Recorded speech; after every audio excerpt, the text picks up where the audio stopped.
Hey guys, we're back again with another video. This one is part writing based on Roman numerals but in a minor key. So I'm going to assume that you have already seen the part writing in a major key, which was uploaded just before this one. If you have not seen that yet, I would suggest that you go to watch that one.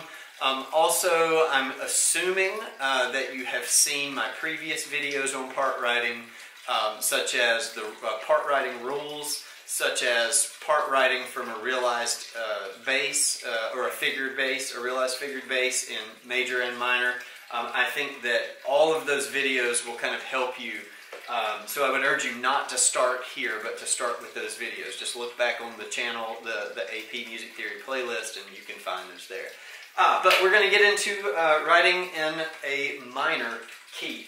So you can see I've got the grand staff, and we're set up with G, key of G minor, so 2 flats, 4/4 time. We've got our chords here. Everything's pretty normal, except here at the end, we've got a deceptive cadence to deal with. So no biggie there.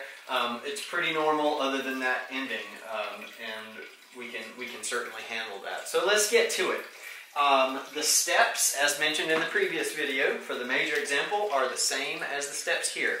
There are 5 basic steps that we're going to deal with, and we're going to do the first 2 at the same time, and that is to realize the chords and stack the chords here below the Roman numerals, and to circle the bass notes. So let's do that. In G minor, a minor 1 chord is going to be G, B flat, D. And the bass note, since it is in root position, is the root, which is G. Alright, moving on. A 5/6. In the key of G, that's built off of the scale degree D. We build a triad, a major triad off of that note. D, F sharp, and A. Now since it's a 5/6, that means that the third of the chord, or the F sharp, is the lowest sound. So that will be our bass note. We'll circle that.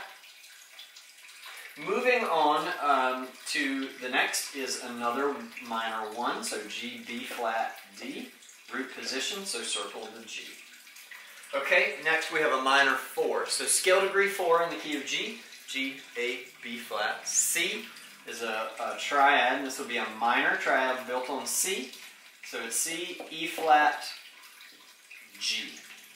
Alright, root position, so the bass note is going to be singing, the bass voice is going to be singing that C.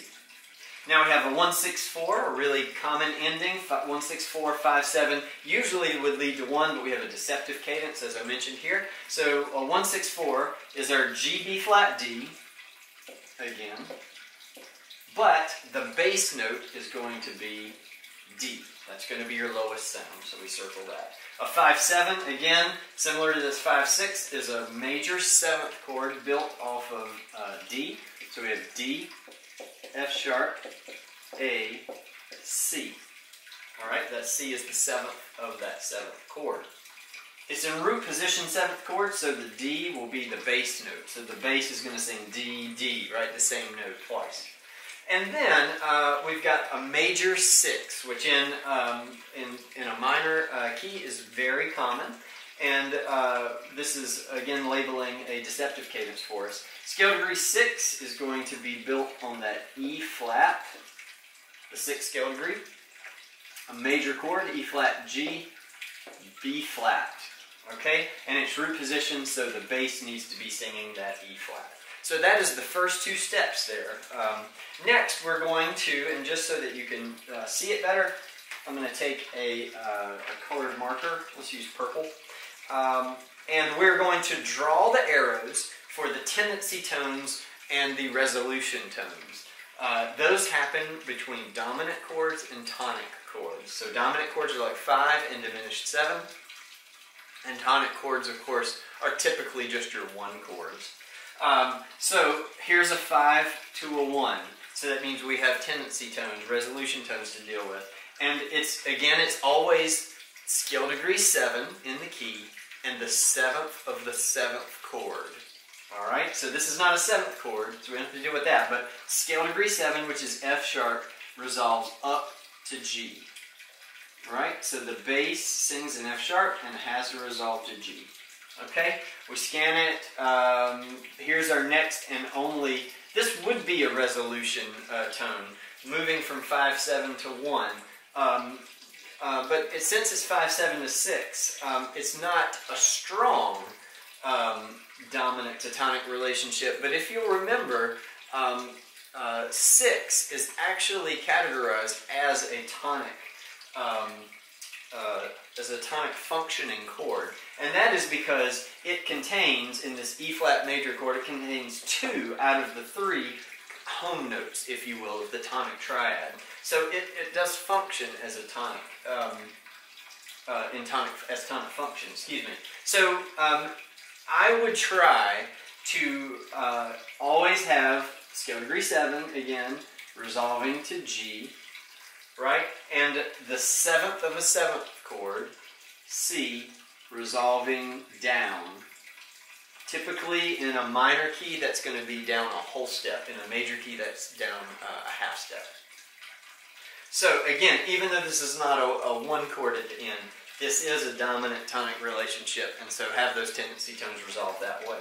So that is step number 3. Step number 4 is to write a bass line. And it should be pretty easy to do because you've circled all of the bass notes. You've circled the lowest sound. Before writing and slapping notes up there, look at the tones. You're going to use G, F sharp, G, C, right? So I can start up here, and I could start on this bottom G. If you remember the range for the voices, this bottom G is the lowest note really that you should make a bass sing for the AP exam. Yes, bass singers can sing lower than that, but for the AP exam, I would not go really below that G. I suppose you could write, similar to the soprano being the melody, you can write up slightly above that top soprano note, but I think you could get that low F sharp, but there's no reason to push the boundaries, right? Play it safe. So instead of writing it way down here, I'm going to start right here. Stems down. Okay, and F sharp. Now, be careful. Don't just stop right there, because I didn't write an F sharp, I wrote an F. And in a major key, you're not going to have to worry about accidentals. Not this year, because they're not going to give you secondary chords. So everything is going to be diatonic. In a minor key, you have to write the accidental for raised 7. All right? It's important. I can say it again, but just scroll back and hear me say that again. So you wrote an F sharp down here. Make sure that you write the accidental right there. The accidental goes to the left of the note. All right? Put it in the correct spot. Okay, and that accidental, similar to how you play music in band or sing music in chorus, it does carry through the measure. So if an F came back again and you needed it to be sharp, you wouldn't have to write it again within that same measure. All right, let's keep going. That is a tendency tone, resolves to G. Take it back to the home note again. Now we've got a 4 chord. The bass note is C. Don't go up to C. It's at the very top of the bass range. And it just makes more sense to have the bass singing below notes, right? That's what they do. So choose this C right here, drop the stem down. A 1/6/4 is built on D, and then you could just use that D right here above your C that you wrote. So we have D, another D for the 5/7 chord, and then 6. Now remember, make your duration fill up the whole measure. So we had 4 chords in 4/4 times, so those are quarter notes. We have 3 chords in 4/4 times. So one of them, this last one, I would suggest to make the last one the longest and make it the half note. So we're going to write the E flat, and it's right here. Half note, stem down. We do not have to write an accidental for this because it's in the key signature, right? We had to write the accidental for raised 7, but not for scale degree 6. Okay, so the bass line is written, and then the 5th step is to simply part write the other voices, making the soprano the melody always, writing as much contrary motion as you can between soprano and bass, and then filling in the alto and tenor at the same time, making those as boring and as static as you can. So let's do that. When creating your soprano line, always look at the bass line. The bass starts kind of up high in the range, drops low, and kind of comes back mid. So have the soprano, if you can, do the opposite.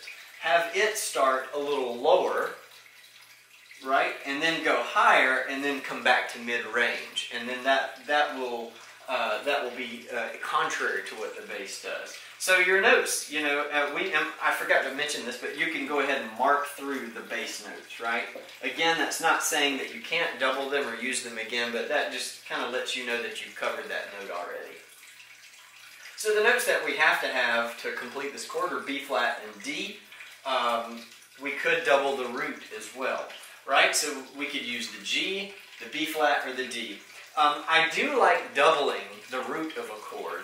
However, that is pretty low in the soprano, and the bass is really high, and that would squeeze all those voices together. So I would urge you to not, probably in this situation, not write the G as the starting note. Since we want kind of a lower to middle note, I would choose the B flat here. That's just me personally. Stems up and mark through your B flat. So let's see where this goes, right? I've not written this down prior, so I'm not working off of notes. I'm kind of going as if I'm taking the test right now. Contrary motion, the bass goes down, so if I can make the soprano go up, that would be great. So we need a D and we need an A. So I want to keep it contrary, so if I don't want to go down to the A, I think I would just jump to the D, right? We go down a step here and up a third here, and that would be fine. Excuse the stem that's not really attached, Will. Take your time and make that connect. Let's see where this goes. So the bass comes back to the starting note and goes up. So, you know, you have the choice of either going back down, right, for pure contrary motion, or, of course, you could leave the note where it is. If you don't like the drop, you could leave it, and that would be oblique motion, right? So, so here, you know, our choices are, we could come back to the starting note. That would be pure contrary. We could come back to B flat. Or we could remain on that D. I don't see anything wrong with either situation, but I personally like writing contrary motion. So I'm going to come back to the starting note. Also, I see here the bass is getting ready to do a jump down, so it might be nice if my soprano jumped up. I'm not at the tip top by any means of the soprano range, but if I stayed on that D, I'm kind of in that middle to upper range, and I would be jumping even higher. So I think coming back down makes sense. And part writing in that way is kind of like playing chess. You know, you're looking at the chords you're writing, but you also need to look a move or two kind of down the road to see where you're headed. So that will influence the decision you make at that moment. All right, mark through the B flat, we've got that covered. Now, the bass jumps down, so if we can make a jump or some type of a leap up in the soprano, that would be perfect for contrary motion. We need an E flat or a G, or we could even move up one note to C, but I really want to see if I can get it to jump a bit. So why don't we go... I'm nervous about going all the way to the top of the staff with the G. It is in the range, but getting up that high makes me nervous. I think I'll just do a jump to E flat, right? This is down, a G to C, a perfect fifth, up to E flat would be, you know what, a perfect fourth. And this is a nice little sequence. I know we haven't talked about sequencing yet, but, you know, well, a type of sequence. It's not a pure sequence, but, you know, you've got a leap of a third back to the starting note, a leap of a fourth. There's a little pattern starting to evolve in the melody, which would make the melody memorable. So I think this is going to work out well. So far, so good anyway. So now, here at the ending, typically, when you have 1, 6, 4, 5, 7, and 1, I'm sorry, a 6, you would, well, if you had a 1, you would end with the 3-2-1 scale degree in the soprano. Since this is going to finish with a deceptive cadence, That's not perfectly necessary. You can kind of get off of that formula a little bit. So don't be panicked about getting back down to that B flat for a 3-2-1 ending. So we've already got a D in the bass. In a 1-6-4 chord, you can double the D. That makes the function of that chord, which is not tonic anymore, a 1-6-4 chord. That makes that stronger, so in that case, doubling the fifth is perfectly fine. Don't do that on other, other chords, but on a 1-6-4 that works really well. And the bass goes up a step. So if we just went down a step to that D, right, we're doubling the fifth of the chord, which again strengthens that. And I think that'll work well. And so far we've got pure contrary motion, which is wonderful. You don't have to worry about breaking part writing rules when you do that. All right, bass note stays on D. So we're going to need F sharp, A, or C. I think it might be nice. I don't want to jump down. I don't really want to go up to the F sharp, because that would end on a G way up there, the tendency tone. I don't want to come all the way to A. I think C's a really nice finish here. So if you did C there, and then that tendency tone takes you to the ending of B flat, and write the duration half note to match. Yeah, everything looks great. It's pure contrary motion. We had some oblique motion right here where the bass stayed on the same note and the soprano descended, but I don't have to check that for part writing because you followed that strict contrary motion. So hopefully we wrote the soprano strong enough and well enough that we don't have to do a whole lot of worrying with the alto and tenor. Let's find out. So the only note that we absolutely have to have here is a D. Doubling the root of a triad is your first choice. So we're going to look to write a D in one voice, either the alto and tenor, or a G in the alto and tenor. There's already a G here in the bass. I would suggest not, trying to write another G. I would write the G in the alto, and then I would do the D right there.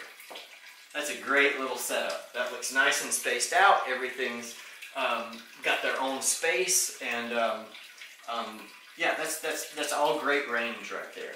Okay, so all we need in the next chord is an A.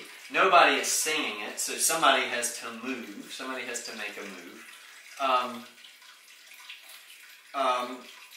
I would here, I think what I would do is get it in the alto, right? So you've got some similar motion between soprano and alto, but it's, these are by thirds, and, parallel thirds are fine. Just parallel fifths and parallel octaves are the no-no, right? And everything else is contrary to the bass, so it works there. And then your chord is covered, and since the tenor is on D, and that is the root of this chord, I would double the root of that chord, which strengthens, that chord. It strengthens it there. All right, let's keep going. We now return to the opening chord, which the tenor hasn't moved, and so I would leave them there. I like that tenor part. It's real boring. So it's looking good. So that, technically the chord is done. I would just bring the alto back to the starting note, right? It's not super interesting. It's not super flashy, but it's correct. It works, right? Again, the only similar motion we have is between the soprano and the alto, and it's not parallel fifths or octaves, so we're golden. So keep going. All right, we have a C and an E flat. So the only thing we need is a G. And look at that. The alto is already singing it. Leave them there. Now we've got a little space between alto and soprano, but it's still within an octave, so you haven't broken any spacing issues there. And then our chord is covered. I would again try to double the root when possible in just a plain triad, and the tenor note C is really, really close to that. Right? Right there. So, you know, we've got oblique motion between soprano and alto, oblique motion between alto and tenor. We've got contrary motion between soprano and tenor. We've got similar motion between tenor and bass, but it's not parallel fifths or octaves, so we're okay. See, we did have a fifth here, G to D, and had we moved to another fifth, we would have been in trouble. But we moved from a fifth to an octave, so you're fine. Even though we used perfect fifth and we used a perfect octave, that's not counted as parallel fifths and octaves until you start continuing to move, right? A perfect fifth here to a perfect fifth there, or a perfect octave here to a perfect octave there. So we're fine. And we've doubled the root, so all's good. All right, almost there. 1-6-4. We've doubled down on the fifth of the chord, so we really don't need to double down on that anymore, or triple it, right? We need a G and a B flat. Well, the alto is there, and I would just keep the alto on it, right? So everything's good so far. Oblique motion here, oblique motion between alto and bass. Again, our bass to soprano was contrary, so we're good. And we've got the root of the chord, and now the tenor is really close to that B flat, right there. So let's make sure that works. Contrary motion between bass and tenor, oblique between alto and tenor, and we've got similar motion between tenor and soprano, right? C to E flat, B flat to D, but that's in thirds, so no worries there. We're good. 2 more chords, and we're going to make it. So we have the root and the seventh. We need the A and the F sharp. And whoever sings the F sharp needs to resolve by a tendency tone. I think, you know, both are close, right? The tenor could come here. It's a little bit of a jump to the F sharp, but I think it makes more sense to be right below the G that this alto has been hovering on for the last 3 chords. Again, write your accidentals. You need an F sharp, and that's a tendency tone, so you're going to go ahead and write the note that it resolves to. Okay? We've got some similar motion, but you know, we had a fifth here, G to D, that's a perfect fifth, but then we move F sharp to C, that's a sixth. I'm sorry, scratch that. That's an unequal fifth. So, this is a good teachable moment. G to D is a perfect fifth. F sharp to C, right, is a diminished fifth. That is not called parallel fifths, but is called unequal fifths. And although I didn't mention it in the part writing rules, that is looked down upon by the AP folks. So, in this case, and I told you I hadn't planned this out, I was just kind of going with the flow as if I was taking this now. Realizing that, I would alter this. I would, you know, as much as a pain as it is to erase, I would erase that and put that somewhere else. So let's see if we can get the F sharp in, and we may need to change that last alto note as well. I'll leave it there for now, but we'll probably need to change it. So, can we drop the F sharp in the,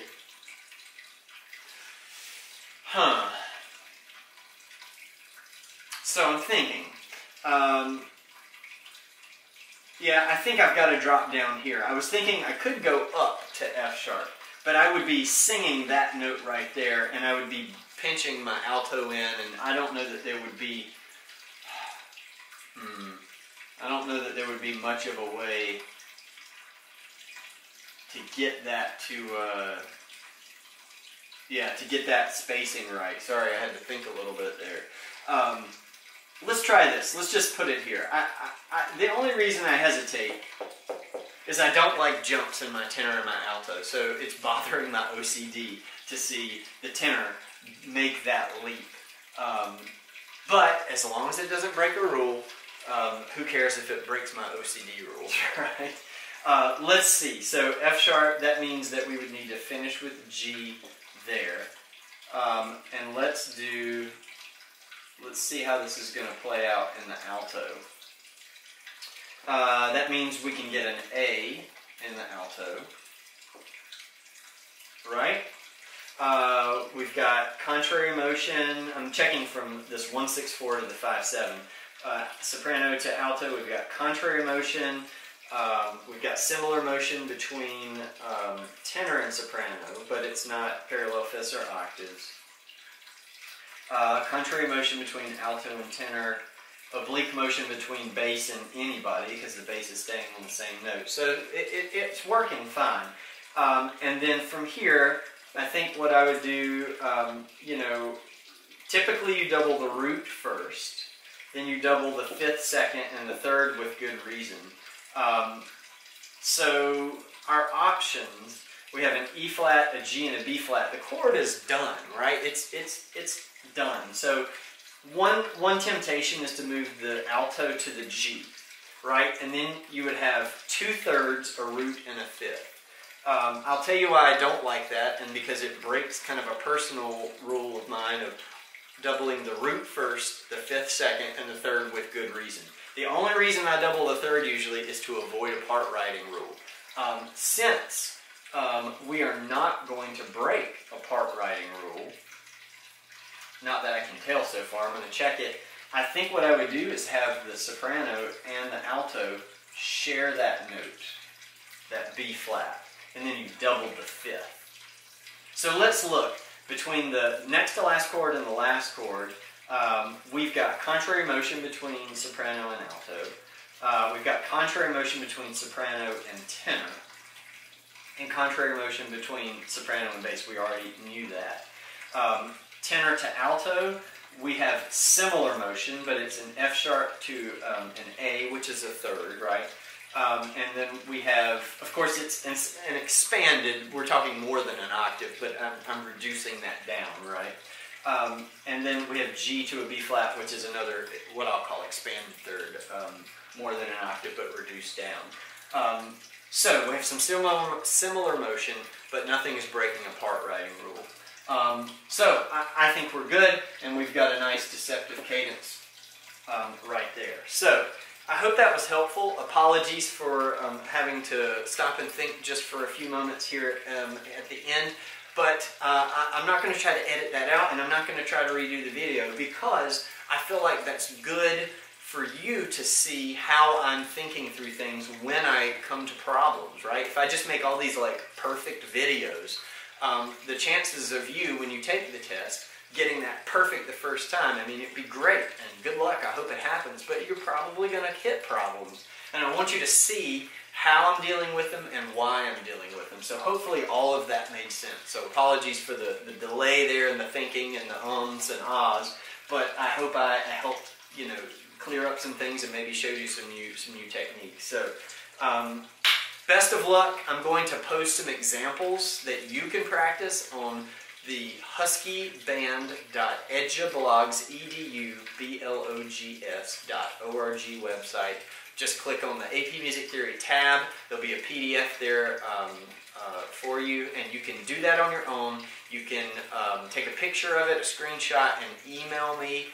Email's in the description below, and I will check over it and annotate some notes for you, and I'll be glad to send it back to you. So good luck, guys, and we'll see you on the next video.